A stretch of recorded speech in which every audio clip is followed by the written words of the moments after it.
అర్ధరాత్రి జరిగిన కాల్పుల ఘటనతో సూర్యాపేట ఒక్కసారిగా ఉలిక్కిపడింది. News desk 6 TV.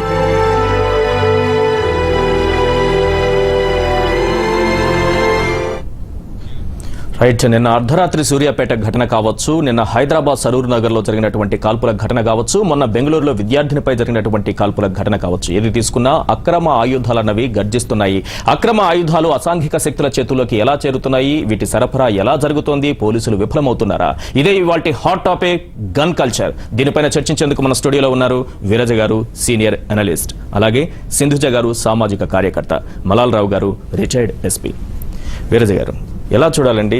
ఈరోజు ఎక్కడ చూసినా ఏ చిన్న గొడవ జరిగినా ముందు తుపాకీ బయటకు వస్తోంది, కాల్పుల మోత వినిపిస్తోంది. అంటే వీధి రౌడీ నుంచి సుపారీ గ్యాంగ్ వరకు ఎవరి చేతిలో చూసినా, ఈవెన్ స్టూడెంట్స్ చేతిలో చూసినా ఈరోజు గన్లు ఉండేటటువంటి ఒక కల్చర్ పెరిగిపోయింది. ఎందుకు ఇలా జరుగుతోంది?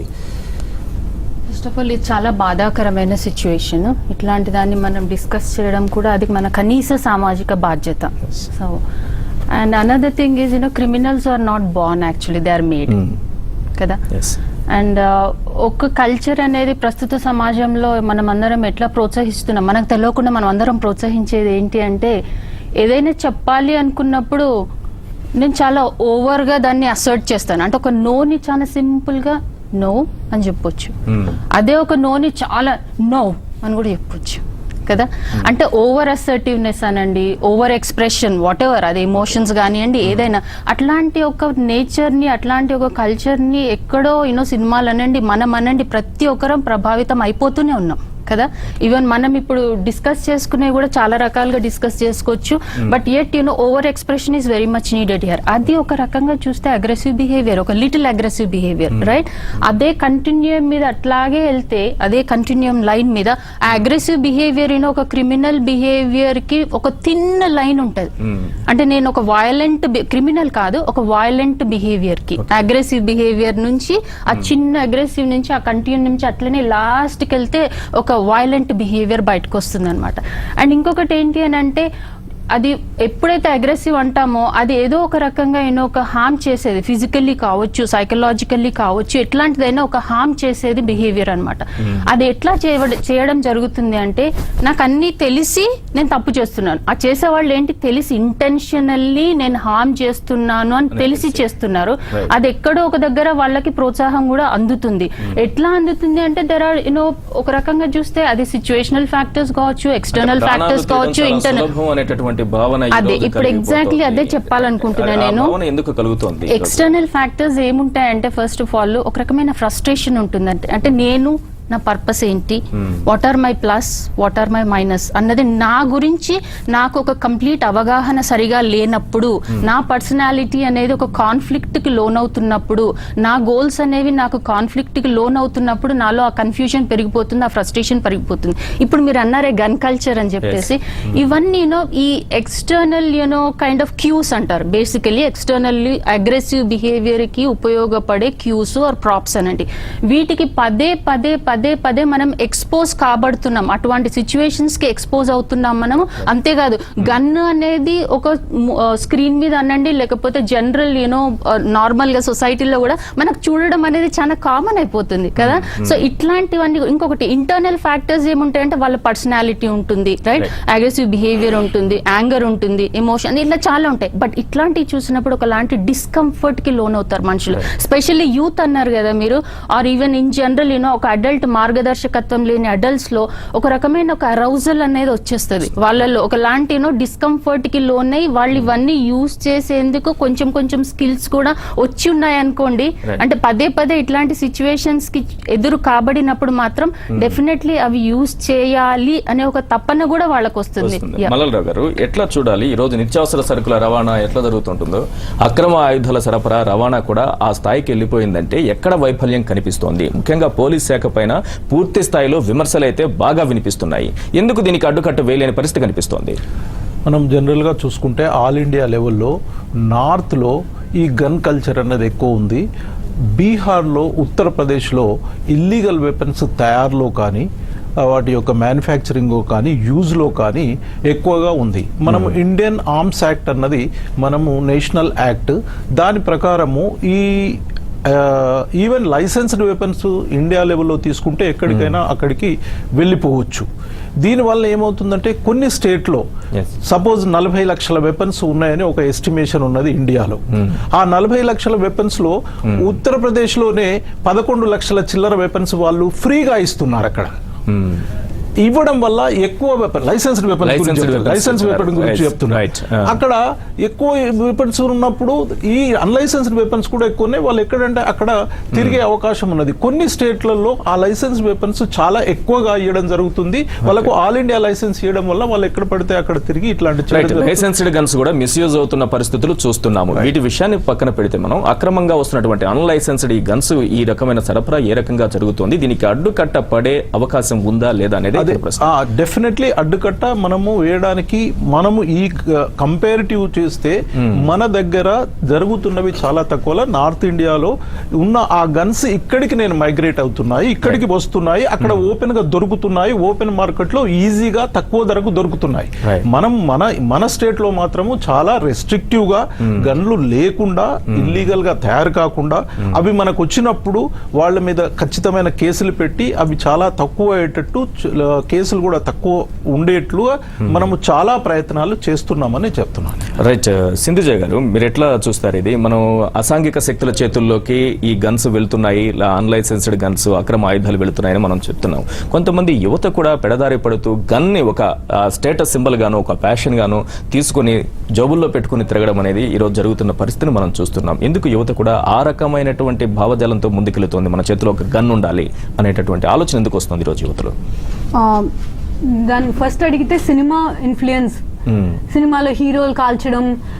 మీరు మొన్న రిలీజ్ అయిన సినిమా జులై చూసారంటే గన్తో కాల్చి పేరెంట్స్ ని బెదిరించి నేను మీ అమ్మాయిని లవ్ చేస్తున్నాను, మీ అమ్మాయిని బాగా చూసుకోండి అని చెప్పి ప్రపోజ్ చేస్తాడు. And that is portrayed as being cool. So cinema is a very strong medium. దాంట్లో అలా చూపించినప్పుడు ఆటోమేటిక్ గా అందరికి అందరికీ. అండ్ ఇంకొకటి ఏంటి అంటే విమెన్ ఎంపవర్మెంట్ అన్న జరిగే టైంలో మన సొసైటీ ఎలాంటిది అంటే పేట్రియార్కియల్ వ్యూ డామినేటింగ్ ఉన్న సొసైటీ. అండ్ ఇలాంటి టైంలో when women are entering every sphere of life, అది ఎక్కడో పేట్రియార్కియల్ వ్యూస్ ని దెబ్బతీసేసరికి సరే అమ్మాయిల్ని నేను కంట్రోల్లో పెట్టాలి అంటే నేను వాళ్ళకంటే పవర్ఫుల్ అని చూపించాలి అనేది ఉండేది. ఇంతకు ముందంతా ఇవన్నీ నా వైఫ్ నాతో గొడవ పడింది, కత్తి తీసి పొడి చేశాను అన్న ఇన్స్టెన్సెస్ జరిగాయి. బట్ ఇది సైకలాజికలీ వాళ్ళకి సెట్ అయిపోయింది అంటే నేను ఆల్ టైమ్స్ అని. మీరు మొన్న చూసారంటే బెంగళూరులో ఇన్సిడెంట్, హాస్టల్ వార్డెన్ కూడా కాదు, వాచ్మెన్ వాడి దగ్గర ఒక గన్ ఉంది. స్టూడెంట్స్ కి అతను రూల్స్ సెట్ చేసేవాడంట, ఇలా ఈ టైం కి రావాలి, ఆ టైం కి వెళ్ళాలి అని. ఒక అమ్మాయి వినకపోయేసరికి నిద్రపోతున్న అమ్మాయిని వెళ్ళి కాల్చాడు. మొన్న అలాగే యూపీలో 5 అబ్బాయిలు కలిసి 2 అమ్మాయిల్ని గ్యాంగ్ రేప్ చేశారు గన్స్ పెట్టి. And this is not the first time which happened in UP. Sir చెప్పినట్టు చాలా ఇన్స్టెన్సెస్ జరిగాయి. It's almost being used as a power to suppress the women community or A community పైన అయినా సరే జరుగుతున్నప్పటికీ ఎక్కడైనా సరే దేశంలో అయితే మాత్రం ఈ గన్ కల్చర్ అనేది బాగా పెరిగిపోతుంది. ఎస్, ప్రముఖ న్యాయవాది వెంకటరెడ్డి గారు మనతో జాయిన్ అయ్యారు. వెంకటరెడ్డి గారు ఏం చెప్తారు? ఈ రోజు గన్ కల్చర్ అనేది బాగా పెరిగిపోయింది, దాని వల్ల జరుగుతున్న అనర్థాన్ని మనం చూస్తున్నాము. అసాంఘిక శక్తుల చేతుల్లోకి ఈ గన్స్ వెళ్లడం వల్ల ఎటువంటి పరిణామాలు జరుగుతున్నాయో స్పష్టంగా నిన్న మొన్న వరుసగా జరుగుతున్నటువంటి అన్ని ఘోరాలు నేరాలు మనం చూస్తూనే ఉన్నాం. ఏ రకంగా ఈ అక్రమ ఆయుధాల సరఫరా జరుగుతోంది, అందరి చేతుల్లోకి అంత సులభంగా ఆయుధాలు ఎలా వెళ్ళగలుగుతున్నాయి? నిజంగా చెప్పాలంటే ఈ గన్స్ సార్ చెప్పినట్టుగా కొన్ని అసాంఘిక శక్తుల చేతుల్లోకి జారిపోతున్నాయి. అది ఏ విధంగా జారిపోతున్నారు అనేది ఇన్వెస్టిగేషన్ కనుక కరెక్ట్గా చేసినట్టయితే పోలీసు వాళ్ళు కంపల్సరీ అది బయటపడుతుంది. అయితే మేడం చెప్పినట్టుగా ఇప్పుడు అది సినిమా ద్వారా మీడియా ద్వారా కూడా ఆ కల్చర్ బాగా డెవలప్ అయి కూర్చుంది. మరి now at this juncture it has become very highly impossible to forbid it. So ఇంకా యాక్చువల్గా చెప్పాలంటే ఇది కేవలం రక్షణ కోసం యూజ్ చేసుకోవాల్సింది. సినిమాల స్థాయి నుంచి సీరియల్ స్థాయిలకు కూడా వచ్చేసాయి. సీరియల్లో కూడా గన్లు పెట్టి ఇంట్లో గన్ పెట్టుకుని తిరుగుతూ ఆడవాళ్ళు పెంచుకునే సన్నివేశాలు కూడా చూడాల్సిన పరిస్థితి కనిపిస్తోంది. అట్లాంటి పరిస్థితి ఎందుకు వస్తోంది అనేది అర్థం కాని విషయం. మనం ఒరిజిన్ కనుక చూసినట్టయితే బుద్ధిస్ట్ కల్చర్లో ఈ ఆయుధాలు కనుక పట్టుకొని తిరిగితే ఇంకా వేరే విధానికి దారితీస్తుందన్న ఉద్దేశంతో కేవలం వాళ్ళు కరాటే జూడో లాంటివి నేర్చుకొని కేవలం దాని ద్వారానే మాత్రమే వాళ్ళు ఎంత దూరం నడిచినా కానీ వాళ్ళు కేవలం రక్షణ కోసం కరాటే జూడో లాంటివి యూజ్ చేసేవాళ్ళు. కానీ రాను ఇప్పుడు ఏమవుతుందంటే ఒక మాఫియా గెలవాలన్నా, ఒక నెగిటివ్ ఆస్పిరేషన్స్ ఫుల్ఫిల్ కావాలన్నా ఈ గన్ కావాల్సి వస్తుంది. ఈ నెగిటివ్ ఆస్పిరేషన్స్ ఈ సొసైటీలో ఏమిటికి ఏ విధంగా పుట్టినాయి అనేది కనుక కూలంకషంగా కనుక మనం చర్చించినట్టయితే చాలా అంటే ఒరిజిన్ ఆఫ్ ది సొసైటీ కనుక వెళ్ళినట్టయితే రాజకీయ నాయకులు కావచ్చు, రాజకీయ నాయకులు అండా కావచ్చు, ఈ రోజున పరిస్థితి ఎట్లుందంటే రాజకీయ నాయకుడికి ఏదో విధంగా అతను చేసే పనులని కనుక అడ్డం రాకుండా చూసుకోవడానికి ఒక గన్ను కావాలనంటే ఏదో 2-3 కేసులు కావాలని ఫాల్స్ కేసులు ఫస్ట్ తనకల్లా తానే చేయించుకొని తనకు థ్రెట్ ఉందని చెప్పేసి ఒక గన్ రివాల్వర్ కోసం అప్లై చేసుకోవడం, అది తెచ్చుకున్న దగ్గర నుంచి మొన్న మేము కరీంనగర్లో చూసాం. మనం ఆ పిస్టల్ పట్టుకొని జెడ్పీటీసీ మీటింగ్లోకి వెళ్ళాడు. దానివల్ల చాలా కలకలం. రైట్, ఇది ఒకసారి ఆలోచించాల్సిన విషయం వీరజ గారు. ఈ రోజు లైసెన్స్డ్ గన్స్ కూడా చేతిలో ఉన్నంత వరకు దాన్ని ఏ సందర్భంలో ఎలా ఎప్పుడు ఎక్కడ ఉపయోగిద్దాం అనేటటువంటి ఒక మైండ్ సెట్ లేకపోతే ఆలోచన విధానం ఆ రకంగా తయారయ్యేటటువంటి అవకాశం ఉంది. లైసెన్స్డ్ గన్స్ ఇచ్చేటప్పుడు కూడా చాలా జాగ్రత్తగా ఆలోచించి ఎవరికి ఇవ్వాలి, ఏ రకంగా ఇవ్వాలి అనే దానిపైన కూడా దృష్టి పెట్టాల్సిన అవసరం ఉంది. మీరేం చెప్తారు వీరజ గారు? అంటే నేను జస్ట్ ఇప్పుడు చెప్పినట్టు అట్లాంటి క్యూస్ ఉన్నప్పుడే మనిషిలో ఒకలాంటి నిగ్రహం అనేది కోల్పోతుంది. అండ్ పదే ఇట్లాంటి సిచ్యువేషన్స్ ప్రొవోక్ అయినప్పుడు కూడా వాటిని యూస్ చేయాలన్న తపన కూడా పెరిగిపోతుండొచ్చు. But at the same time కొన్ని డిసార్డర్స్ కూడా ఉండొచ్చు అండి. Anti social personalities and anger అట్లాంటి అంటే మోర్ ఫ్రీక్వెంట్ గా ఇప్పుడు సార్ చెప్పినట్టు పొలిటికల్లీ అనండి లైసెన్స్డ్ గన్స్ ఇచ్చినంత మాత్రాన అతనికి లైసెన్స్ గన్ అతని చేతిలో ఉన్నంత మాత్రాన సక్రమంగానే ఉపయోగిస్తాడనే మొన్న ఒక పొలిటీషియన్ యాక్చువల్లీ పాపం వారికి ఏం ప్రాబ్లమ్స్ ఉన్నాయో నాకు తెలియదు కానీ but he wanted to, but the other politician he was ఆబ్జెక్టింగ్ for that. ఎందుకు అని అంటే అక్కడ ఎటువంటి సిచ్యువేషన్స్ అయినా ఎదురయ్యి ఒక మనిషిలో it's a different aspect. Actually we all need to think about it. So licensed gun ఉన్న మాత్రాన అది ఎక్కడికి తీసుకెళ్ళాలి, ఎవరు తీసుకెళ్ళాలి అంటే రైట్ టైం ఉంటుంది, రైట్ ప్లేస్ ఉంటుంది, right person who should be using that gun also. అంటే ఇప్పుడు ఒక పోలీస్ పర్సనల్ ఉన్నారంటే వారికి ఆ కంట్రోల్ ఉంటుంది, ఆ కైండ్ ఆఫ్ నిగ్రహం ఉంటుంది, పరిస్థితిని చక్కగా చూసేది ఉంటుంది. సో ఇవన్నీ వేరే ఇష్యూస్. బట్ ప్రతి ఒక్కరి దగ్గర గన్ ఉన్నప్పుడు ఇట్లాంటి ఒక కల్చర్ ని మనమే ప్రొవోక్ చేసినట్టు ఉంటుంది. అంతేకాదు మనిషి పదే ఒక రకమైన ఇన్సల్ట్ కి గురవ్వడము. అంటే నేను కొన్ని ఫ్యాక్టర్స్ చెప్తున్నా which might be provoking them. అంటే ఒక రకమైన సోషల్ కానివ్వండి సైకలాజికల్ ఇన్ఈక్వాలిటీకి లోనవుతూ ఉన్నప్పుడు అంటే వాళ్ళలో మనిషికి బేసిక్ నీడ్స్ తీరడమే కాదండి. అంటే ఫుడ్, ఒక మంచి ఇల్లు అది ఉండడమే కాదు. నా గురించి నేను చాలా బాగా ఉండాలి అనుకుంటా, సెల్ఫ్ ఎస్టీమ్ అంటాం కదా. అంతేకాదు సోషల్లీ కూడా నా గురించి అందరూ బాగుండాలి అనేది కూడా నాకు ఒకటి ఉంటుంది.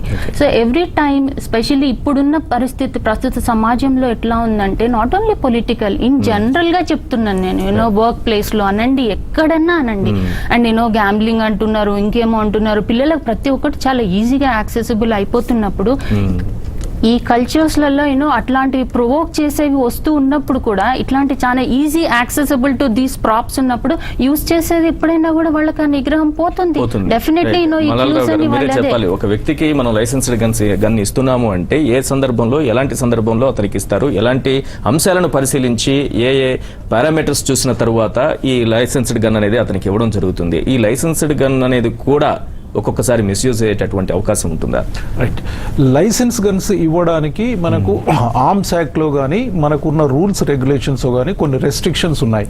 అతనికి సెల్ఫ్ ప్రొటెక్షన్ కోసము అతనికి థ్రెట్ పర్సెప్షన్ అసెస్ చేసి అతనికి రియల్ గా ఈ థ్రెట్ ఉంది, అతనికి ఇది అవసరము అని అతను ఒక అప్లికేషన్ పెట్టుకున్నప్పుడు ఎస్పీ జిల్లాల్లో కమిషనరేట్ ఏరియాలో లైసెన్స్ ఇవ్వడానికి అధికారం కలిగి ఉన్నాడు. రైట్, వెంకటరెడ్డి గారు ఒక మంచి పాయింట్ చెప్పారు ఇంతకు ముందు.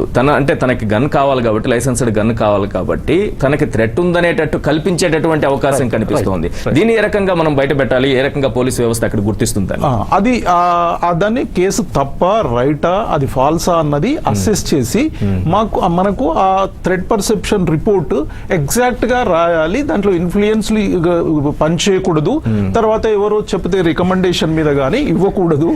ఏవైతే మీరు చెప్పారో ఇప్పుడు, ఏవైతే ఇన్ఫ్లుయెన్స్ మీద పని చేయకూడదు అన్నారు, ఎవరో రికమెండేషన్ తో రాకూడదు అన్నారు, లేకపోతే అతనికి థ్రెట్ లేకపోయినా కల్పించి అది ఉండేటట్లుగా చూపించడం వలన రాంగ్ రిపోర్ట్ ద్వారానో, ఇవన్నీ కూడా నిజానికి జరుగుతున్నవే. ఇప్పుడు జరుగుతున్నవి ఏవైతే అంటున్నామో అవన్నీ కూడా జరుగుతున్నవే. వీటిని ఎట్లా నిరోధించడం? ఎట్లా నిరోధించడం అంటే చాలా తక్కువ జరుగుతున్నాయి అనుకుంటాను. If it now days it is very difficult to get a pistol అనే ఒక అభిప్రాయం అయితే, ఇట్ ఈస్ అంత ఈజీగా మాత్రం పిస్టల్ లైసెన్స్ అయితే అంత ఫ్రీగా మాత్రం ఆఫీసర్స్ ఇవ్వట్లేదు. మీరు అన్నట్టు అసలే జరగట్లేదు, మిస్యూజ్ జరగట్లేదని నేను చెప్పట్లేదు. ఈ విషయంలో నేను ఒకటి ఏం చెప్పదలుచుకున్నానంటే, ఐ ఫైండ్ సమ్ డిఫికల్ట్. నాకు కూడా వెపన్ ఉంది, నేను కూడా ప్రైవేట్ వెపన్ లైసెన్స్ తీసుకున్నాను. నేను తీసుకున్నాను కాబట్టి నాకు కొంత అనుభవం ఉంది ఆ ఫీల్డ్ లో కాబట్టి చెప్తున్నాను. నేను తీసుకున్నప్పుడు పిస్టల్ మనకు ఆల్ ఇండియాలో పిస్టల్ కొత్తది కొనుక్కోవాలంటే కలకత్తాలో ఒక ఫ్యాక్టరీ ఉంది, ఒకే ఒక ఫ్యాక్టరీ ఉంది కలకత్తాలో. నేను కలకత్తాకి ఫ్యాక్టరీకి కొనుక్కోవడానికి నేను పోయినప్పుడు ఇక్కడ లైసెన్స్ తీసుకొని, అక్కడ అందరు కూడా ఎక్స్ ఆర్మీ వాళ్ళు లైసెన్స్ వాళ్ళ ఆఫీసర్ దగ్గర తెచ్చుకొని లైసెన్స్ కొంటున్నారు. ఆర్మీలో రిటైర్ అయిన 35-40 సంవత్సరాల పిల్లలు. ఎందుకంటే ఆర్మీలో రిటైర్ అయితే ఈజీగా ఇస్తారని వందల మంది క్యూలో నిల్చున్నారు నాతో పాటు. అక్కడ లేదు. ఎందుకయ్యా అంటే ఇట్ ఇస్ ఏ ఉపాధి. నాకు ఆ వెపన్ ఉంటే నాకు ఇక్కడెక్కడనో నాకు ఇది దొరుకుతుంది. This the main reason. నాకు ఇక్కడ ఒక ఉద్యోగం దొరుకుతుంది. 10,000 మామూలు సెక్యూరిటీ అయితే 10,000, ఇది వెపన్ ఉంటే నాకు 20,000 ఉద్యోగం దొరుకుతుంది. దిస్ హ్యాస్ బికమ్ ఏ ఇది అలవాటు అయిపోయింది. అందరూ ఎక్స్ ఆర్మీ వాళ్ళు అక్కడ క్యూరో నిల్చొని పిస్టల్ కొనుక్కుంటున్నారు. ఏంటంటే ఆర్మీలో ఏంటంటే రిటైర్ అవుతున్నా కాబట్టి ఇతనికి ఇవ్వాలి అని ఒక అది అయిపోయింది. చాలా మంచి పాయింట్ చెప్పారు. ఇంకొక నెక్స్ట్ పాయింట్ ఇంకొక చిన్న పాయింట్ చెప్పేది ఉంది, నేను ఇప్పుడు చెప్పమంటే చెప్తాను. ఇంకొకటి ఏంటంటే, మనకు ఇప్పుడు లైసెన్స్డ్ తుపాకులు ఇస్తున్న క్రమం లోపట అతనికి డ్రైవింగ్ లైసెన్స్ ఇస్తున్న క్రమం లోపట అతనికి ఎన్నో టెస్ట్లు, అవన్నీ టెస్ట్లు పెట్టడము, లర్నింగ్ లైసెన్స్ ఇవ్వడము, టెస్ట్లు పెట్టడము, అది పాస్ అయితేనే ఇవ్వడం ఉంది. ఇప్పుడున్న వ్యవస్థలో రూల్స్ రెగ్యులేషన్స్ ప్రకారము లైసెన్స్ మీరు ప్రిన్సిపల్ సెక్రటరీ గారు ఇవ్వచ్చు, ఎస్పీ గారు ఇవ్వచ్చు, కలెక్టర్ గారు ఇవ్వచ్చు. అది తెచ్చుకున్న తర్వాత దానికి ట్రైనింగ్ ఇచ్చే పద్ధతి లేదు. That should be implemented. At least 1 week 10 days 15 days వీళ్ళు ఉన్నారు, ఏది ఆర్మరీ స్టోర్ ఉన్నారు, దాని హ్యాండ్లింగ్ చేసే అసలు హ్యాండ్లింగ్ అసలు తెలియదు. దాని వలన సమాజానికి కాదు వాళ్ళకు కూడా that rules have to framed, that system is not there. Right Venkatareddy గారు, లైసెన్స్డ్ సిస్టమ్ కే మనం వచ్చినప్పుడు మల్లలరావు గారు తన ఎక్స్పీరియన్స్ లో చెప్పిన విధానం చూస్తుంటే ఇది కూడా మిస్యూజ్ అయ్యేటటువంటి ప్రమాదం ఏమైనా కనిపిస్తుందా మీకు? 100% ఉంది సార్. అందరికీ తెలిసిన విషయం ఏంటంటే, మీరు సరిగ్గా చూడండి, ఎవరైతే ఇక్కడ వెపన్స్ డీలర్స్ అంటే, మీరు కలకటా అన్నారు, కలకటా కాకుండా మన హైదరాబాద్లో కొంతమంది డీలర్స్ ఉన్నారు. మీకు కావాలంటే డీలర్స్ దగ్గర బ్లాక్లో ఎన్ని కావాలంటే అన్ని ఇప్పుడు నడుస్తున్నాయి, అందరికి తెలిసిన విషయం. కానీ how it is to be curbed, what the stringent measures has to be taken into consideration, it must be implemented. అది కాకుండా నేను ఎప్పుడు చెప్తూ వస్తున్నాను సార్, మన చాలా మంది ప్రజా సంఘాల వాళ్ళు కూడా చెప్తూ వస్తున్నారు, లెజిస్లేటివ్, ఎగ్జిక్యూటివ్, జ్యుడిషియరీ ఏదైతే ఉందో అన్ని మిక్స్ అయిపోతున్నాయి. జ్యుడిషియరీ కొంత మేలు, ఎగ్జిక్యూటివ్, లెజిస్లేచర్ ఎగ్జిక్యూటివ్ ఏదైతే ఉన్నదో, ఇప్పుడు ఒక మినిస్టర్ అవుతాడు, మినిస్టర్ కావాలి అని అంటే పొలిటికల్ లీడర్ కావాలి, పొలిటికల్ లీడర్ కావాలని అంటే కొంత మంది మార్బలం కావాలని అంటే అతను చేసే యాక్టివిటీస్కి ఎవడు అడ్డం రాకూడదు అని అంటే ఒక పిస్టల్ అయితే కంపల్సరీ ఉండాలి. అట్లీస్ట్ అతని చుట్టుపక్కల ఉండే జనాలకి పిస్టల్స్ కావాలి, అది మనకు తెలిసిన విషయమే. ఇంకా ఇదే విషయాన్ని కనుక మనం బీహార్లో కనుక చూసినట్టయితే మనకు ఇంకా తేట తెల్లంగా కనిపిస్తుంది. అక్కడ ఇంకా ఆ సేన, ఈ సేన, రణవీర్ సేన, ఆ సేన, ఒక్కటి కాదు, భయంకరంగా తుపాకులు ఎవడు పడితే ఎవరు, జొన్న సేలల్లో, ఆ సేలలు, ఇది పొలం దగ్గరికి పోయినోడికి తుపాకీ అవసరం అండి. జొన్న సేలకు పోయేటోడు ఎక్కడికి పోయినా కానీ తుపాకీ భుజాన్ని వేసుకొని తిరుగుతాడు. అంత భయంకరమైన అల్లకొల్లోల పరిస్థితులలో కొన్ని స్టేట్స్ ఉన్నాయి. అయినప్పుడు తెలిసి కూడా సెంట్రల్ గవర్నమెంట్ కానీ స్టేట్ గవర్నమెంట్ కానీ why they are not taking stringent measures, they are having దీనికి చట్టాలు ఏం లేదా, దాన్ని నియంత్రించే మార్గాలు లేవా అనే దాన్ని మనం ఒకసారి మాట్లాడుకునే ముందు అసలు బాధాకరమైన విషయం ఏంటంటే మనం ఉత్తరప్రదేశ్ నుంచో లేక బీహార్ నుంచో ఇక్కడికి వస్తున్నాయని చెబుతున్నాం, కానీ అక్కడి నుంచి ఇక్కడ తయారు కాకపోవచ్చు. అక్కడి నుంచి వచ్చేటటువంటి తుపాకుల ద్వారా జరుగుతున్నటువంటి కేసులను పరిశీలిస్తే లాస్ట్ 2 years లో మన హైదరాబాద్ వరకు రాజధాని వరకు 128 తుపాకులకు సంబంధించిన కేసులు, బెదిరింపులు కావచ్చు, కాల్పులు కావచ్చు, 128 జరిగాయి. ఎంత ఆందోళనకరమైన పరిస్థితి సింధుజ గారు. అండ్ ఇవన్నీ వీళ్ళు మాట్లాడేవి లైసెన్స్డ్ గన్స్ వల్ల వచ్చే బాధల గురించి. నాకు తెలిసి ఉంది వాచ్మెన్ కి డెఫినెట్ గా లైసెన్స్డ్ గన్ ఉండదు, అక్కడ సెక్యూరిటీ ఉండొచ్చేమో అని ఒక బెంగళూరు ఇన్సిడెంట్ గురించి. బెంగళూరు ఇన్సిడెంట్ అతను ఒక హాస్టల్ క్లీనింగ్ అలాంటివన్నీ చేసే అతను also works as a guard. అతనికి డెఫినెట్ గా లైసెన్స్డ్ గన్ ఉండదు. పోలీస్ స్టేట్మెంట్ ప్రకారం చూస్తే ఇల్లీగల్ గా లోకలీ మేడ్ గన్ అని. సో మనం లైసెన్స్డ్ గన్ గురించి ఉండే ప్రొసీజర్ గురించి మాట్లాడేటప్పుడు there is at least way to trace if someone does it. ఇలాంటి గన్స్ ఈజీగా ప్రొక్యూర్ అవుతున్నాయి. అండ్ అదేదో మీరు చెప్పినట్టు ఇందాక చెప్పినట్టు సినిమాలో చూపించడం వల్ల కూల్ ఫ్యాక్టర్ అని ఒకటి, లేకపోతే అందరినీ కంట్రోల్లో పెట్టాలి అని మేడం చెప్పినట్టు అగ్రెషన్ ఇవన్నీ పెరిగి ఇట్స్ కైండ్ ఆఫ్ గ్లోరిఫైయింగ్ అంటారు దాన్ని. అంటే ఈ అగ్రెసివ్ బిహేవియర్ ని ఎప్పుడైతే ఇది ఒక స్టేటస్ లాగా గ్లోరిఫైయింగ్ బిహేవియర్ లాగా మనం దాన్ని ప్రొజెక్ట్ చేస్తున్నామో యాక్చువల్లీ ఇవన్నీ కూడా దానికే లీడ్ చేస్తున్నాయి. రైట్. ఈ అక్రమ ఆయుధాలు నిజానికి అడ్డుకట్ట వేయొచ్చు ఆ సరఫరా అనే ఆలోచన నిజానికి ప్రభుత్వానికి కానీ పోలీస్ శాఖ కానీ నిజానికి ఉందా? ఎందుకంటే రైలు మార్గంలోనే ఎక్కువగా జరుగుతుందని అందరికీ తెలిసిన సత్యం. మల్లలరావు గారే దానికి సమాధానం చెప్తారు. అంతకుముందు మీరు చెప్పండి, ఈ రైలు మార్గంలోనే ఎక్కువగా అక్రమ రవాణా జరుగుతుంటే దీన్ని ఎందుకు అరికట్టలేకపోతున్నారు? నిజానికి అరికట్టాలనే చిత్తశుద్ధి లేదనుకోవాలన్నా, లేకపోతే చూసి చూడనట్లు వ్యవహరించడం ద్వారా అందరి చేతిలోకి ఆయుధాలు వస్తాయి కాబట్టి కావాల్సిన వాళ్ళు చూసి చూడనట్టు వ్యవహరిస్తున్నారు మనం అనుకోవాలా? ఫస్ట్ ఆఫ్ ఆల్ ప్రభుత్వం పట్టించుకోవట్లేదు, ప్రభుత్వం చేయట్లేదు అంటే నేను మాత్రం అస్సలు నమ్మను. Because we have some efficient people sitting here definitely అట్లా కాదు. అండ్ నాట్ ఓన్లీ దాట్, నేను because this jailers and national police academy దాంట్లో చూశాను.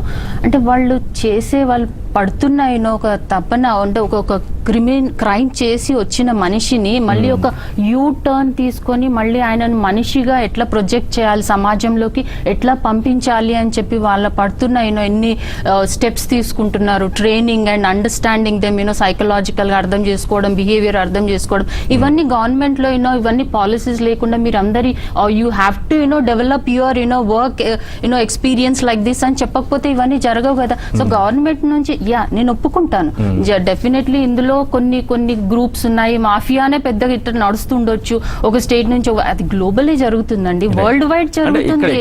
సరఫరా గురించి మాట్లాడకపోయినా ప్రతి ఒక్కరి చేతిలో గన్ రావడం అనే కల్చర్ పెరిగిపోతుంటే ఏం జరుగుతుంది? ఇప్పుడు మనం వైలెంట్ బిహేవియర్ ది అన్నది ఎప్పుడైతే ఇప్పుడు సార్ అన్నారు ఒక 10,000 నుంచి నాకు 20,000 జీతం వస్తుంది అని ఎప్పుడైతే అనుకుంటున్నారో, ఆ గన్ ని నేను తెచ్చుకున్నాను సరే, కానీ దాన్ని ఎక్కడ పెట్టుకోవాలన్న జ్ఞానం కూడా నాకు లేదనుకోండి. ఫర్ ఎగ్జాంపుల్ అది ఎవరి చేతిలో కన్నా రావచ్చు కదా.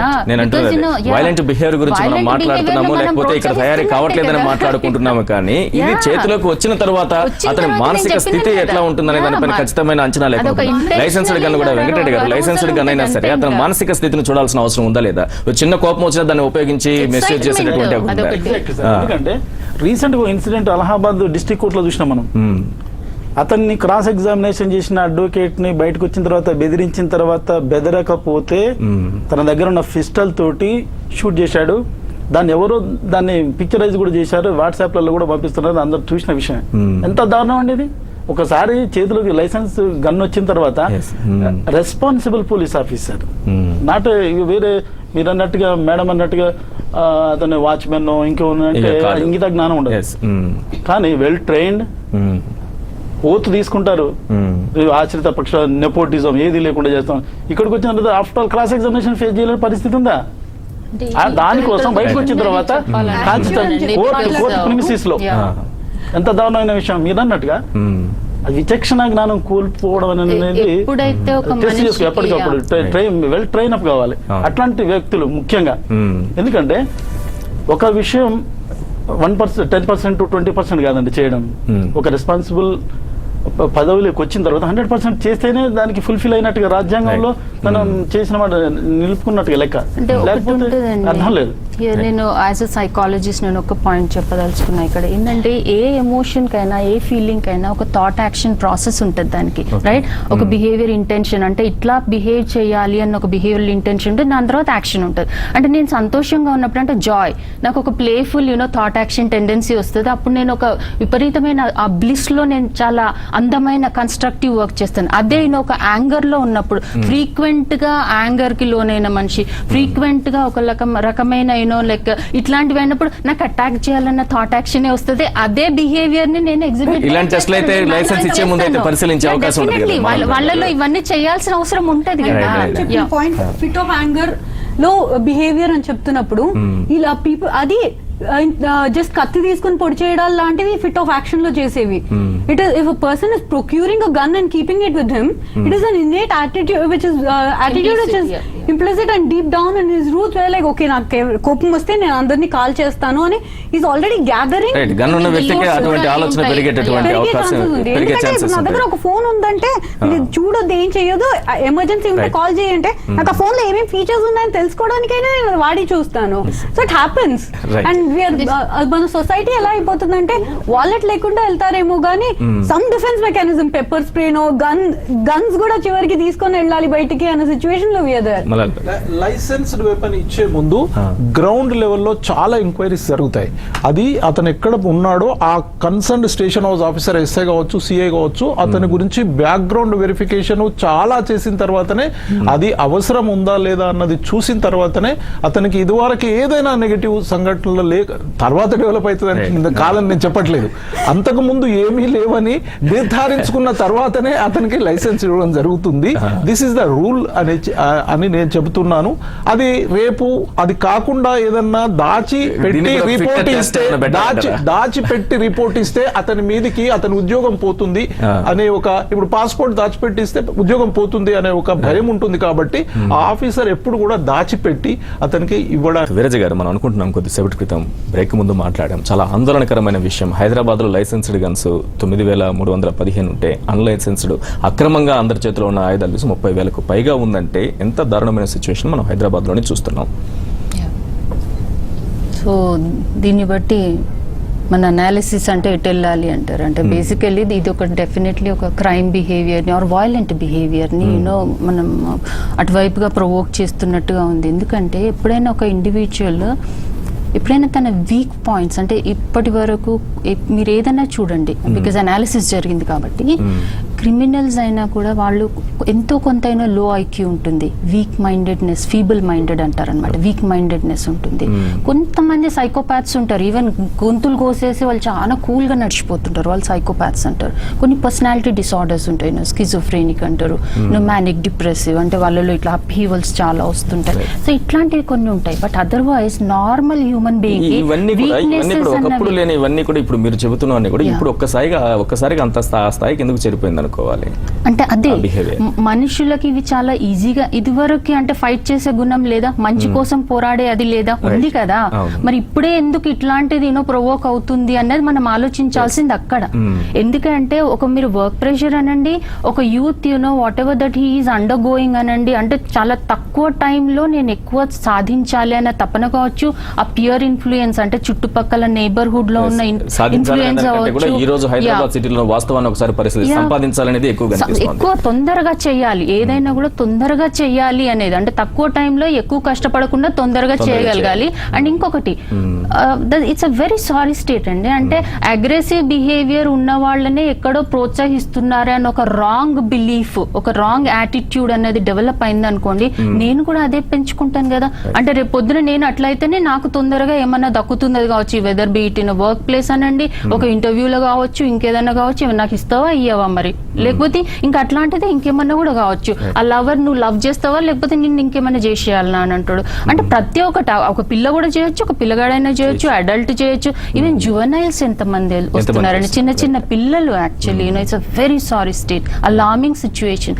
ఎందుకు అని అంటే ఇట్లాంటి సిచ్యువేషనల్ ఫ్యాక్టర్స్ ఉన్నాయి కాబట్టి పదే పదే ఇంకొకటి ఈ కల్చర్ కి వాళ్ళు ఎక్స్పోజ్ అవుతున్నప్పుడు ఒకట్లాంటి ఇమిటేషన్ కూడా వస్తుంది. ఎందుకంటే చాలా వరకు మనం ఏంటంటే సిచ్యువేషనల్ ప్రెషర్స్ ఎప్పుడైతే ఎక్కువైపోతాయో మన ఒక ఇండివిజువల్స్ కు ఉండాల్సిన స్ట్రెంగ్స్ ని మన వీక్నెసెస్ ఎప్పుడైతే ఓవర్ పవర్ చేస్తూ ఉంటాయో అప్పుడు సిచ్యువేషనల్ ప్రెషర్స్ డెఫినెట్లీ ఆ మనిషిలోని ఒక అగ్రెషన్ ని, నెగటివ్ బిహేవియర్ ని బయటికి తీసుకువస్తుంది. ఇది it's a proven fact. Right Sindhuja గారు, ఇంతకుముందు మేడం చెప్పినట్టు ఈ బిహేవియర్ విషయాన్ని మనం ఒకసారి పరిశీలిస్తే గన్ రాకముందు అంటే లైసెన్స్డ్ కావచ్చు ఏదైనా కావచ్చు, గన్ చేతికి రాకముందు అతని బిహేవియర్ కి, గన్ చేతికి వచ్చిన తరువాత అతని బిహేవియర్ కి తేడా ఉండే అవకాశం ఉంటుందా? ఎందుకు వస్తుంది ఈ తేడా? డెఫినెట్ గా వస్తుంది. ఎందుకు అంటే అదే లైసెన్స్డ్ గన్ అనుకుందాం, దీన్ని లైసెన్స్డ్ అనుకుందాము. లైసెన్స్డ్ గన్ అంటే కొంచెం ఆలోచించి బిహేవ్ చేస్తారు. There be some kind of sense because he is accountable. ఇప్పుడు నేను ఏం చేసినా నేను ఎస్కేప్ అవ్వచ్చు అని మీరు చెప్పారనుకోండి, నేను ఏమైనా చేస్తాను. You never know. సో అంటే నేను గన్ తీసుకోక ముందు తీసుకున్న తరువాత అతని బిహేవియర్ లో చేంజ్ వచ్చే అవకాశం ఉందా? వస్తుంది. అంతకు ముందు వచ్చిన కోపాన్ని వేరే రకంగా అణుచుకోవచ్చు, లేకపోతే ప్రదర్శించవచ్చు. ఇప్పుడు వచ్చే కోపాన్ని ఈ రకంగా ప్రదర్శించే అవకాశం ఉంటుందా? ఇప్పుడు డాగ్ ఫర్ డాగ్ అంటారు. అంటే ద స్ట్రాంగెస్ట్ విల్ సర్వైవ్, అంటే ఎవరైతే బలవంతులో వాళ్ళే సర్వైవ్ అవుతారు అన్న ఒక యాటిట్యూడ్ డెవలప్ అయింది అనుకోండి. బికాజ్ ఇట్లాంటివి చూసి సో ఇంటెన్షనల్లీ నేను చేయొచ్చు, నా చేతుల్లో ఉంది కాబట్టి. ఎందుకనంటే అట్లాంటి ఒకలాంటి వైలెంట్ బిహేవియర్ అనేది పెరిగిపోతుంది, నాకు కోపం పెరిగిపోతుంది, ఒకలాంటి డిస్గస్ట్ అనేది పెరిగిపోతుంది ఎదుటి మనిషిలో. నేను ఏదో చూడలేకపోతున్నాను, నాకు జెలసీ పెరుగుతుంది, ఇంకేమో పెరుగుతుంది. ఇవన్నీ స్ట్రెస్, బేసికల్లీ స్ట్రెస్ అనేది ఎంత ఉంటుందండి. సో ఈ డిస్ట్రెస్ అంతా ఇవన్నీ బయటకు తీసుకొచ్చే అవకాశం కూడా ఉంది. కాబట్టి నా చేతిలో ఏదన్నా ఉన్నప్పుడు నేను ఆ యాంగర్ మూమెంట్ లో అనండి ఏదన్నా కావండి నా థాట్ యాక్షన్ ని ఇన్ఫ్లుయెన్స్ అయితే డెఫినెట్లీ చేస్తుంది. అది నా డెఫినెట్లీ బిహేవియర్ ని కూడా ఇన్ఫ్లుయెన్స్ చేస్తుంది కదా. సో అదే జరుగుతుంది. రెస్పాన్స్ చూసారంటే కూడా ఇప్పుడు మీరు గన్ గురించి అడుగుతున్నారు. నేను గన్ పెట్టుకుని మీతో ఈ విషయం మాట్లాడుతుంటే మీ రెస్పాన్స్ ఎలా ఉంటుంది, గన్ లేకుండా మాట్లాడితే మీ రెస్పాన్స్ ఎలా మాట్లాడుతుంది? గన్ ఉన్న వాళ్ళు మాట్లాడడం వేరే, ఎదుటి వాళ్ళు చూసి భయపడాల్సి వచ్చేటట్టు చెప్తున్నారు. ఇతర వైపు నుంచి కూడా ఎలాంటి బిహేవియర్ ఉంటుంది? గన్ ఉంటే obviously I feel even more powerful and నేను ఏదైనా చెయ్యొచ్చు అన్నది ఒకటి వస్తుంది. ఎందుకంటే ఆపోజిట్ లో మీ రియాక్షన్ మారుతుంది. It's stimuli response behaviour. Right Mallelarao గారు, మనం ఇంతకుముందు స్టాటిస్టిక్స్ గురించి మాట్లాడుకుంటున్నాం. హైదరాబాద్ నగరంలో లైసెన్స్డ్ అన్లైసెన్స్డ్ తీసుకుంటే 3 రెట్లు అధికంగా కనిపిస్తుంది. ఎటువంటి పరిణామాలను సూచిస్తుంది? ఏంటిది, ఎందుకు ఇలా జరుగుతుంది? ఇది డెఫినెట్ గా ఇట్ ఇస్ ఏ బ్యాడ్ పరిణామము. It has to be controlled. దీన్ని కంట్రోల్ చేయడానికి చాలా మార్గాలు ఉన్నాయి, చాలా కష్టపడుతున్నారు, చాలా చేస్తున్నారు. బట్ దీంట్లో ఏమంటే మనకు ఈ గన్ విషయం లోపల మనకు లైసెన్స్డ్ గన్ విషయానికి వస్తే బయట నుంచి స్టేట్ నుంచి తీసుకొస్తే ఈ స్టేట్ లో రిపోర్ట్ చేయాలి అనే ఒకటే ఉంది, కానీ ఎవరు రిపోర్ట్ కూడా చేయట్లేదు. ఆ రెస్ట్రిక్షన్స్ లేవు. బయట నుంచి స్టేట్ నుంచి ఇంకొక స్టేట్ కు లైసెన్స్ అన్లైసెన్స్డ్ వెపన్స్ కోసం కూడా మన వాళ్ళు మీరు అన్నట్టు 3 times ఉన్నాయా 2 times ఉన్నాయా అన్నది ఇది ఒక అంచనా మాత్రమే. ఎంత ఉన్నాయి అన్నది మనం చెప్పలేము. 3 times కంటే ఎక్కువ కూడా ఉండే ప్రమాదం ఉండవచ్చు, నేను కాదంటలేను. మీరు ఇది చెప్తున్నారు, దీనికోసము ఎలా ట్రై చేస్తున్నారు అంటే ఇంత పెద్ద ఎక్స్ట్రీమిజం వ్యవస్థనే ప్రాణాలకు తెగించి, హోంగార్డ్ నుంచి ఐపీఎస్ ఆఫీసర్ వరకు ప్రాణాలకు తెగించి అట్లాంటి వ్యవస్థను, ఎక్స్ట్రీమిజం అనే ఒక మహమ్మారిని మనం ఆంధ్రప్రదేశ్లో రూపుమాపాము.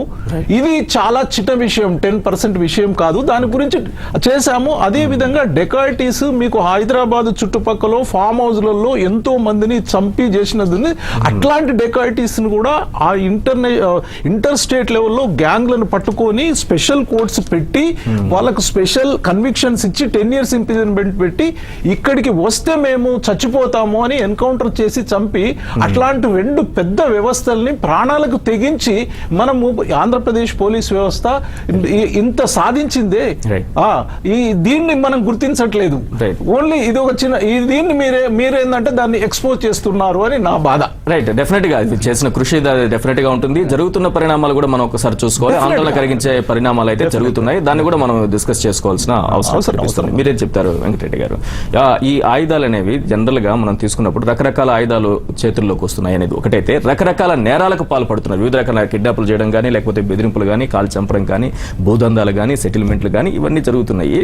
ఈ కల్చర్ పెరగడానికి అంటే ఈజీ మనీకి అలవాటు పడిన తర్వాత ఇన్ని రకాలటువంటి నేరాలను ప్రోత్సహించుకోవడానికి వీళ్ళు ఈ విధంగా చేస్తున్నారా? డౌన్ టు ది రూట్ కనుక మనం ఆలోచించినట్టయితే, దేశం అంటే మట్టి కాదు, దేశం అంటే మనుషులు అన్నట్టుగా సొసైటీలో ఉండే మనిషి ఒక స్థాయికి వచ్చిన తర్వాత వాడి మేనిఫెస్టేషన్ స్టార్ట్ అవుద్ది సైకలాజికల్గా. వాడికి ఉండేది ఏదైతే స్టాక్ ఉంటుందో దాన్ని ఇంప్లిమెంట్ చేయాలని చూస్తుంటాడు. ఆ స్టాక్ ఏముంది ఈ రోజున? నేటి బాలలే రేపటి పౌరులని బాలలకు మనం నేర్పుతున్నది ఏంది, స్కూళ్ళల్లో నేర్చుకుంటున్నది ఏంది? వాడు కేవలం సినిమాలు, ట్యాబ్లు, సెల్ ఫోన్లు ఇవి తప్ప వాని మైండ్ డైవర్ట్ చేసే కార్యక్రమాలు మనం ఏమన్నా స్కూళ్ళల్లో చేయగలుగుతున్నాం. వాడు ఆ స్కూల్ నుంచి ఆ ప్రోడక్ట్ బయటకు వెళ్ళిన తర్వాత వాడు ఏదైతే అనుకుంటున్నాడో, ఏదైతే చూస్తున్నాడో, ఏదైతే బలంగా వాని మైండ్లో పనిచేస్తున్నదో అది ఇంప్లిమెంట్ చేయడం కోసం చూస్తున్నాడు. కాబట్టి వాడి చేతిలో ఒకప్పుడు ఆర్గనైజేషన్లు ఉండేవి సార్. ఒకప్పుడు స్కూల్లో ఆర్గనైజేషన్లు ఉండే, ఆర్గనైజేషన్లు బ్యాన్ చేసి పడేసారు. అది ఎందుకు చేశారు అని అనేది మరి సైకాలజిస్టులతో కనుక్కొని చేశారా, లేకపోతే అది అవసరం చేశారా, మనకేమన్నా కీడు చేస్తుందని చెప్పేసి రాజకీయ నాయకులు పన్నాగం పని చేశారా, నాకైతే అర్థం కావట్లేదు. కానీ అప్పట్లో మంచి మంచి ప్రోడక్ట్ బయటకు వెళ్ళింది స్కూల్ నుంచి, కాలేజీల నుంచి. కొంత ఎడ్యుకేషన్ అనేది వచ్చింది, సమాజం అంటే అవగాహన ఉంది, కొన్ని వాల్యూస్ తోటి బయటకు వచ్చేవాళ్ళు, వాళ్ళే నాయకులు అయ్యేవాళ్ళు, వాళ్ళే దేశాన్ని పరిపాలించేవారు. ఈ రోజు నా పరిస్థితి ఏంటంటే ఏమీ లేదు. ఈ ట్యాబ్లు, ఈ నెట్లు, పనికి మాలిన అదంతా బుర్రలు వేసుకొని బయటకు వచ్చిన తర్వాత వాడి మేనిఫెస్టేషన్ అదే ఉన్నది కదా. అట్లాంటప్పుడు మనం వాడిని ఇంకో రకంగా ఏ విధంగా మేనిఫెస్ట్ చేస్తాడని ఆలోచించగలం. రైట్, మీరు చెప్తున్నట్టు టీచర్స్ కూడా చైల్డ్ సైకాలజీ తెలిసి ప్రవర్తించాల్సినటువంటి ఒక అవసరం అయితే స్పష్టంగా కనిపిస్తుంది. ఆ మేరకు నిజంగా పాఠశాల ఇప్పుడు ప్రైవేట్ స్కూల్స్ ఎక్కువగా పెరుగుతున్న నేపథ్యంలో ఈ చైల్డ్ సైకాలజీ ఉందా లేదా, వీళ్ళ సబ్జెక్ట్లో ఉన్నారా లేరా అని టీచర్లను కూడా చూస్తుందా ఈరోజు యాజమాన్యం ప్రైవేట్ స్కూల్స్లో? ప్రతి స్కూల్లో డెఫినెట్లీ చైల్డ్ సైకాలజిస్ట్ అంటే ఇప్పుడు అన్ని స్కూల్స్లలో ఉన్నారో నేను అనట్లేదు. అవసరం ఉందా? ఉంటే ఎంతవరకు మనం దాన్ని చేయగలుగుతున్నాం? అది కంప్లీట్లీ నిజంగా దాన్ని సార్ అన్నట్టు కరెక్ట్ గా తీసుకొస్తున్నారా లేదా అంటే again it's a question mark. Because వాళ్ళ సిలబస్లు అంటారు, వాళ్ళే ఇంకా వాటికే టైం సరిపోవట్లేదు కాబట్టి. బట్ అదర్వైజ్ ఇదే చాలా అవసరం. ఇదే చాలా అవసరము. ఇంకొకటి ఏంటంటే సార్ అన్నట్టు ఇట్లాంటి ఒక వైలెంట్ కల్చర్ ని, వైలెంట్ బిహేవియర్ ని డీగ్లోరిఫై చేయాలి. అంటే ఇట్లాంటి ఒక అగ్రెసివ్ బిహేవియర్ ని ఒక స్కూల్ లెవెల్లోనే ఎవరైతే దాన్ని ఎగ్జిబిట్ చేస్తున్నారో వాళ్ళని అక్కడే అంటే ఎప్పుడైనా ఐడెంటిఫై చేయాలి. అండ్ డెఫినెట్లీ అవుతుందండి. బిహేవియర్ ని స్టడీ చేయడమే అది కదా. ఒక చిన్న పిల్లవాడిలో ఉన్నది అని అంటే ఒక డెలింక్వెంట్ బిహేవియర్ ఏదన్నా ఉంది అంటే మార్గదర్శనం లేకుండా వెళ్తున్నాడు, అడ్డదారిలో వెళ్తున్నాడు అంటే ఫస్ట్ మీరు ఐడెంటిఫై చేసి ఇంటర్వ్యూన్ చేయండి వాడి. బికాజ్ వాడు ఒక చిన్న వెన్నముద్ద లాగానో లేదా గోధుమ పిండి లాగానో ఎట్లా అంటే అట్లా మనం మౌల్డ్ చేసుకోవచ్చు కదా. వాడికి ఇంకా తెలియదు, ఏం తెలియదు, యాక్చువల్లీ వాల్యూస్ తెలియదు, ఇమ్మెచ్యూర్ ఉన్నాడు, ఇంకా అప్పుడే పెరుగుతున్న పిల్లవాడు. ఈవెన్ ఒక అడాలసెంట్ కూడా అంతే కదా. కనీసం ఒక 21-22 ఏళ్ల వరకు మీరు ఒక కంప్లీట్ గా పర్సనాలిటీ పరిపక్వత చెందింది అని మీరు అంటారా? అన్నది కదా. వీళ్ళందరూ మోల్డింగ్ స్థాయిలోనే ఉన్నారు కాబట్టి ప్రతి ఒక్కరు ఇది ఇప్పుడు ఒకటి మీ ఒక మీడియానే అనుకోండి, మూవీస్ అని ప్లీజ్ అందరం అదే పనిగా ఏడవద్దు. ఎందుకంటే ఇది ప్రతి పేరెంట్స్ ఉంటుంది, టీచర్స్ ఉంటుంది, ఇప్పుడు యాక్టివిస్టులు అంటారు, మనలాంటి అనలిస్టులు ఉంటారు, ప్రతి ఒక్కరూ ఇది ఒక సామాజిక బాధ్యత. కనీసం మానవ సంబంధాలు, మానవీయ సంబంధాలు అంటే హ్యూమన్ రిలేషన్స్ ఎట్లా పెంచుకోవాలి అనేది ఇది నా బాధ్యత. నేను మీ బాధ్యత అని మీకు వదిలిపెట్టాను కదా. అంటే ఒక టీచర్ బాధ్యత నేనా? రేపు పొద్దున ఒక వాచ్మెన్ బాధ్యత కూడా కావచ్చు, అక్కడ నిలబడ్డాడు ఆయన బాధ్యత కూడా, ప్రతి ఒక్కరి బాధ్యత ఇది. సో అట్లా తీసుకున్నప్పుడే ఏదైనా ఒక చేంజ్ అనేది, పరిణామం అనేది వస్తుంది. అంతేగాని నీ బాధ్యత అని పాపం పోలీసు వాళ్ళ మీద పడి మీరు అందరికి వాళ్ళని ఇచ్చేస్తుండ్రు, ఇట్లా కాదండి. ఇది ఒకటి అవాయిడెన్స్. ఏంది అని అంటే మా చేతుల్లో ఏమీ లేదు కాబట్టి అది మీ బాధ్యత అని ఎవరికి వాళ్ళ మన మొగల్ మీద ఒకరు తీసుకునే పరిస్థితిలో లేదు కదా. అవసరం అయితే స్పష్టంగా కనిపిస్తుంది. ప్రస్తుతానికైతే దీనికి అడ్డుకట్టపడాలి. ఇంతవరకు విస్తరించిన తరువాత ముందుగా కొమ్మలు నరుక్కోవాల్సినటువంటి అవసరం అయితే కనిపిస్తుంది. రూట్స్ లోకి వెళ్ళడానికి ముందే ఈ కొమ్మలు అది చాలా అవసరం అవుతుంది. మలాల్ రావు గారు, ఈ మనం హైదరాబాద్ గురించి మాట్లాడుకున్నాం, మన స్టేట్ గురించి మాట్లాడుకుంటున్నాం, మన దేశం గురించి మాట్లాడుకున్నాం. విదేశాల్లో కూడా గన్ కల్చర్ అనేది విపరీతంగా కనిపిస్తుంది.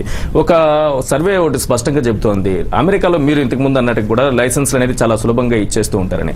అమెరికాకి ఆఫ్ఘనిస్తాన్కి పోల్చుకుంటే అమెరికాలో ఈ తుపాకీ కాల్పుల వల్ల చనిపోయిన వారి సంఖ్య అధికంగా కనిపిస్తోంది ఆఫ్ఘనిస్తాన్ కంటే. ఇది ఎట్లా చూడాలి ఈ పరిణామాన్ని? డెఫినెట్ గా అక్కడ ఇక ఆ కల్చర్ కి మనకు సంబంధం లేదు. That we are restricting the weapons. అమెరికాలో ఫ్రీగా ఇస్తున్నారు కాబట్టి అది మన కల్చర్ కాదు, అది మనం ఇవ్వము అని మనం రెస్ట్రిక్ట్ చేసుకున్నాము. దానివల్ల మంచి అని అందరూ అనుకుంటున్నారు. తర్వాత మీరు ఈ విషయంలో పోలీస్ కంట్రోల్ చేయట్లేదు అన్నట్టు కాకుండా మనం ఏంటంటే సమాజం లోపల మేము సమాజం నుంచి కూడా ఇన్ఫర్మేషన్ కావాలి మనకు.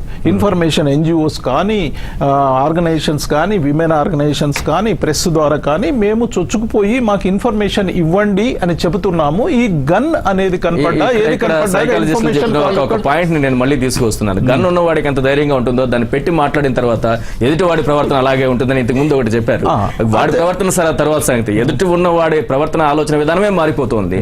ఇక ఏ రకంగా మీకు ఆ ఇన్ఫర్మేషన్ అందుతున్నారు? ఇన్ఫర్మేషన్ అంటే మీరు ఎక్స్పోజ్ చేసి ఇన్ఫర్మేషన్ యాప్ ద్వారా ఇవ్వచ్చు. మాకు ఎన్నో ఉన్నాయి. మీ పేరు చెప్పాల్సిన పని లేదు కదా, పేరు చెప్పాల్సిన పని లేదు కదా. ఇంకొకటి ఇక్కడ ప్రాబ్లం ఏంటంటే ఇండియాలో మన దాని ప్రకారం ఇండియాలో 1 lakh పాపులేషన్ కు 1 lakh పాపులేషన్ కి 130 మంది పోలీసులు ఉన్నారు. వేరే దేశాల్లో స్పెయిన్ లో 533 ఉన్నారు లాక్ పాపులేషన్ కి. ఆ సౌత్ ఆఫ్రికాలో 317 ఉన్నారు, స్విస్ లో 351 ఉన్నారు. ఈ విధంగా ఉన్న క్రమం లోపల మాకు ఉన్న దాంట్లో మేము చాలా మంచిగా చేసి వేరే దేశాల కన్నా వేరే రాష్ట్రాల కన్నా మహత్తరమైన రిజల్ట్స్ ఇక్కడ సాధించాము. అందుకు మేము ఏమంటున్నామంటే ఎక్కడైనా నెగటివ్ ఉండవచ్చు, మా దగ్గర లేదని చెప్పట్లేదు. దానికోసము మీ యొక్క ప్రెస్ కానీ electronic media, print media, social organisations, NGOs, advocates అందరి నుంచి మేము పదే అర్థిస్తున్నాము మీ సహాయం. పోలీస్ శాఖ వైఫల్యం గురించి మాట్లాడుకున్నప్పుడు చాలా తక్కువగా ఉంది, లేదు అసలు లేదని పక్కన విషయం పెడితే కేసుల సంఖ్య పెరిగిపోతుంది అనేది మాత్రం చాలా స్పష్టంగా కనిపిస్తుంది. వెంకటరెడ్డి గారు, కేసుల సంఖ్య కంపల్సరీ పెరుగుతుంది సార్. ఎందుకంటే ఎప్పుడైతే రిస్ట్రిక్షన్ లేదో కంపల్సరీ నేనేదైతే ప్లాన్ వేసుకుంటానో దాన్ని ఎగ్జిక్యూషన్ చేసేసుకుంటే కూడా అడ్డం రావట్లేదు అని అంటే కంపల్సరీ అది పెరిగిపోద్ది. ఈ రోజు ఎలాంటి చట్టాలు ఉన్నాయి? అక్రమ ఆయుధం కలిగి ఉండి దాన్ని ఉపయోగిస్తే ఎదుటివారి ప్రాణాలు తీస్తే, లేక దాన్ని ఉపయోగించిన ఎటువంటి చట్టాలు ఉన్నాయి? వాళ్ళకి ఎటువంటి శిక్షలు పడుతున్నాయి? శిక్షలు అంటే సార్ మళ్ళీ ఎగ్జిక్యూషన్ కాడికి వచ్చేవరకల్లా దీని ప్రాసిక్యూషన్ కాడికి వచ్చేవరకల్లా ఎవరైతే విట్నెస్లు ఉంటారో ఆ విట్నెస్లను అయితే కరెక్ట్ గా గనక బ్రీఫ్ చేసి వాళ్ళని తీసుకొచ్చి కోర్టు ముందు నిలబెడితే అయిపోతుంది. కానీ అక్కడికి వచ్చేవరకల్లా ఆ పంచి విట్నెస్లు ఎవరైతే ఉన్నారో ఎవరో తెలవని లేకపోతే చిన్న చిన్న పనులు చేసుకునే కేసుకు సంబంధించిన మీరు మళ్ళీ విట్నెస్ దగ్గరికి వస్తున్నారంటే ఎన్ని కేసులు చూస్తుంటే ఎన్ని సార్లు ఇలాంటి ప్రాబ్లమ్స్ ఎదుర్కొంటే ప్రతిసారి ఇదే చెప్పాల్సి వస్తుంది. మీకు క్రైమ్ రేట్ తెలిసి ఉంటుంది, ఎక్విటల్ రేట్ తెలిసి ఉంటుంది. దాదాపుగా 2% కన్విక్షన్, మిగతా మొత్తం ఎక్విటల్స్ కోర్టులలో. అంటే ఏ విధంగా విట్నెస్లు మీరు నిజంగా అసలు సంబంధం లేని విట్నెస్లని వీళ్ళు పంచి విట్నెస్లుగా పెట్టుకుంటున్నారా, అది కావాలని చేస్తున్నారా, లేకపోతే ఆ తర్వాత కొంత శాతం బెదిరి కూడా రారు, ఈ లోపల బెదిరుతారు, లేకపోతే అసలు కాంప్లైంట్ బెదిరవచ్చు, లేకపోతే విట్నెస్లను బెదిరించవచ్చు. వాళ్ళకు నా ఈ విధంగా బెదిరించిండు అని కనుక ఎక్కడైనా ఇన్ఫర్మేషన్ ఇస్తే వాళ్ళకి సరైన ప్రొటెక్షన్ లేదు ఈ రోజున. నేను కంప్లైంట్ ఇస్తే నేను కోర్టు దాకా పోయి చెప్పే పరిస్థితి, అప్పటి వరకు నేను నా పరిస్థితి ఎట్లుంటుందో నాకే తెలియని పరిస్థితి. అట్లాంటి ప్రొటెక్షన్ కనుక మనం సొసైటీలో ఇవ్వగలిగితే ఈ మొత్తానికి కారణం, ఒకవేళ ఈ సొసైటీని ఒక రైలు అనుకుంటే ట్రాక్ సరిగ్గా ఉండాలి సార్. ఫస్ట్ ఆ ట్రాక్ సరిగా ఉంటే ఎంతమంది ఆ రైలును సరి చేసే వాళ్ళు, ఆ పట్టాలు సరి చేసే వాళ్ళు 100 మంది 200 మంది ఉండొచ్చు. కానీ ట్రాక్ సరిగా ఉండాలి. అసలు సొసైటీలో వాల్యూస్ ఉన్నాయా, ఆ వాల్యూస్ వైపు జనాలను తీసుకెళ్లగలుగుతున్నది ఆ సొసైటీ. అది కనుక సరి చేస్తే మిగతా కలిగించినటువంటి కేసులు కూడా మనం న్యాయస్థానాల్లో కేసులు ములుగుతున్నాయి అనేది కూడా మనం స్పష్టంగా చూసిన పరిస్థితి కనిపిస్తుంది. అన్ని గ్రాస్ రూట్ లెవెల్ నుంచి అడ్రస్ చేయాలి. మేడం ఇందాక చెప్పినట్టు స్కూల్లో సైకాలజిస్ట్ అనేది చాలా అవసరం. ఒక ప్రిన్సిపల్ ఎంత అవసరమో, ఒక పీటీ టీచర్ ఎంత అవసరమో, ప్రతి స్కూల్లోనూ ఒక సైకాలజిస్ట్ ఉండాలి.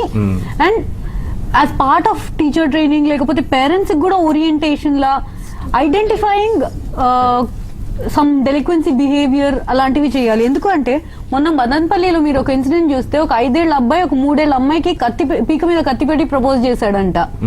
సో ఆ రేంజ్ అది ఎక్కడి నుంచి ఇన్ఫ్లుయెన్స్, సినిమా అని చెప్పలేము, పక్కింటి వాళ్ళు అలాంటివి చెప్పలేము. సో ఆ ఏజ్ నుంచి ఆ డెలిక్వెన్సీ బిహేవియర్ ఉంది అంటే ఎవరో ఒకరు నోటీస్ చేయాలి. అండ్ ఆ ఏజ్ నుంచే ఐడెంటిఫికేషన్ ఎప్పుడైనా ఎర్లీగా ఇక్కడ నుంచే ఆ ఐడెంటిఫై behavior చేసింది పెరుగుతూ దాన్ని ఇంటర్వ్యూన్ చేయొచ్చు డెఫినెట్లీ. తగ్గిపోతున్న క్రమం లోపట మారల్ ఎడ్యుకేషన్ మారల్ వాల్యూస్ తగ్గిపోతున్న క్రమం లోపట మొన్న షీ టీమ్స్ పట్టుకున్న ఒక 200-300 మెంబర్స్ లో 50% మైనర్ 16 years 10th క్లాస్ వాళ్ళు అంటే మేడం అన్నట్టు వాళ్ళను మౌల్డ్ చేయడంలో అది మౌల్డ్ చేసే ఏజ్. మనం తల్లిదండ్రులు మౌల్డ్ చేయలేకపోతున్నారు, స్కూల్లో మౌల్డ్ చేయలేకపోతున్నారు, ఎవరు మౌల్డ్ చేయలేక వాళ్ళు అక్రమ మార్గాలు పట్టి అదేదైతే మేడం అన్నట్టు అదేదైతే రేఖ బ్యాడ్ వైపు వెళ్ళిపోతుంది. అండ్ ఒకటి ఫస్ట్ ఏంటంటే పేరెంట్స్ కి కూడా ట్రైన్ చేయాలండి. అంటే చైల్డ్ రేరింగ్ ప్రాక్టీసెస్ అంటారు చూడు, అది ఎట్లా అంటే నేను ఒక అతిగా ఏమంటారు పర్మిషన్ ఇచ్చే పేరెంట్ ఉండకూడదు, అతిగా డామినేట్ చేసే పేరెంట్ ఉండకూడదు. అతి చిన్నతనం నుంచి ఆ పిల్లలలో ఉండే మంచిని గమనిస్తూ చెడుని మళ్ళీ రైట్ ట్రాక్ లో పెట్టగలిగి, అంటే నేను ఒక ఫ్రెండ్లీ రిలేషన్ ని ఇవాళ రేపు ఉన్న కల్చర్ అట్లా ఉంది, because they have easy access to everything. కాబట్టి ఆ పిల్లలని నిజంగా విత్ ఆల్ ద రెస్పెక్ట్ పెంచినప్పుడే వాళ్ళు కూడా ఇంకొకరికి కూడా ఎట్లా రెస్పెక్ట్ ఇవ్వాలి అనేది వాళ్ళు నేర్చుకుంటారు. సో దీనికి ఫస్ట్ ఆఫ్ ఆల్ పేరెంట్స్ కి ట్రైనింగ్ ఇవ్వడం, ఎందుకంటే సగం మంది పేరెంట్స్ పనిచేస్తుంటారు, సగం మంది అది ఇది వరకు ఉన్నట్టు జాయింట్ ఫ్యామిలీస్ లేవు కదా, అంటే గ్రాండ్ పేరెంట్స్ ఉన్నారా, ఇంకా వాళ్ళు ఉన్నారా, అన్ని న్యూక్లియర్ ఫ్యామిలీస్ అయ్యే వరకు అటాచ్మెంట్స్ అనేవి కొంచెం తగ్గిపోతాయి. ఎప్పుడైతే అటాచ్మెంట్స్ తగ్గిపోతాయో, ప్రేమలు అఫెక్షన్స్ అనేవి సరిగా ఎక్స్ప్రెస్ చేసుకోరో, మనిషిలో నమ్మకం అనేది తగ్గిపోతుంది, ట్రస్ట్ అనేది తగ్గిపోతుంది. అప్పుడు నేను మిమ్మల్ని నమ్మను, మీరు నన్ను నమ్మరు. సో అట్లా అయిపోయినప్పుడు మానవ సంబంధాలు, హ్యూమన్ రిలేషన్స్ అనేవి సరిగ్గా పెంపొందించలేనప్పుడు నేను అసలు నాకేం ఎఫెక్షన్ అట్లా ఉండదు. నేను చంపుతున్నానా చంపట్లేదా అన్న తర్వాత పెట్టండి, అసలు నేను వాళ్ళ ఫ్యామిలీ గురించి వాడిని ఒక మనిషిలాగా కూడా నేను ట్రీట్ చేయను. నా చేతిలో ఇంక ఇది ఉంది ఉన్నప్పుడు నాలో ఎనీవే ఒక ఎక్సైట్మెంట్ ఉంటుంది.